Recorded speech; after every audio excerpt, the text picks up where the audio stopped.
مع هاد الاختبارات قلشوا روحكم وقلشوا ولادكم بحاجه بنينه. لي بانكيك تاع اليوم في 2 دقائق توجدوهم وما يتشبعوش من البنه، وزيد جبتهم لكم على طريقه المحلات واحسن من تاع المحلات وبزاف ساهلين. الحاجه الاولى رحت شريت هاد المنتوجات تاع مزهره اللي عندهم لي بانكيك وعندهم لي غوفر وعندهم حتى لي كرام، وصدقوني في دقيقه توجدوهم. حكمت لابوط تاعي تاع لي بانكيك وطريقه الاستعمال راهي ليك بزاف سهله.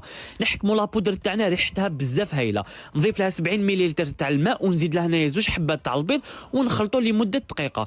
بزاف ساهلين، اسهل كيما هذا ما كاش. الخليط تاعنا بعد ما راهو ليك واجد، المقله كنت شعلت عليها دهنتها بشويه تاع الزبده.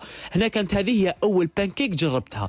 نزيدو نكملوا بطريقه كيما راكم تشوفوا يخرجوا لكم كميه كبيره وبزاف ساهلين. بعد ما حمرته وطيبتهم الله. التزيين هنا يبقى اختياري، انا درت هذوما كيما تاع المحلات لي بواط شريتهم راهم لي كيتباعوا، شويه فراوله بانان وشوكولا من الفوق تختيني. وهذه هي الوصفه تاع نهار اليوم. نتلاقاو في غيسات جديده ونقول لكم تهلاو لي في روحكم وبون كوراج لولادكم.